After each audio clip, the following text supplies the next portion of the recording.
السنة دي عاوز أديكوا تدريب، مش عارف أقول صعب ولا مش صعب، لكن أظنه مش صعب عليكم.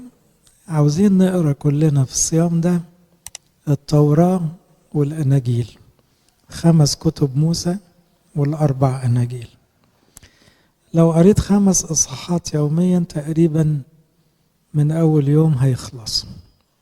5 إصحاحات: تكوين، خروج، لاويين، عدد، تثنية، متى، مرقس، لوقا، يوحنا.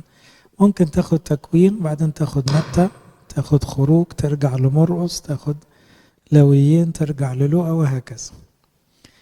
لأنه التوراة والأناجيل ليها دايما المكانة العظمى في طقس الكنيسة وفي المفهوم المسيحي. طبعا في ناس مجتهدة أنا أعرفها بتقرأ الإنجيل كله في الصيام، وده طقس أنبا برام بالمناسبة. قديس الأنبا برام كان لازم يقرأ الكتاب كله في الصيام الكبير، لكن على الأقل خلينا نجاهد كلنا نقرأ. لو في أجزاء صعبة قدرت تسمع تفسير أو تقرأ تفسير يبقى أحسن. مش قادر الوقت مش هيساع، يبقى على الأقل خد بركة القراية، لأن في سفر الرؤيا قال طوبى للذي يقرأ وللذين يسمعون.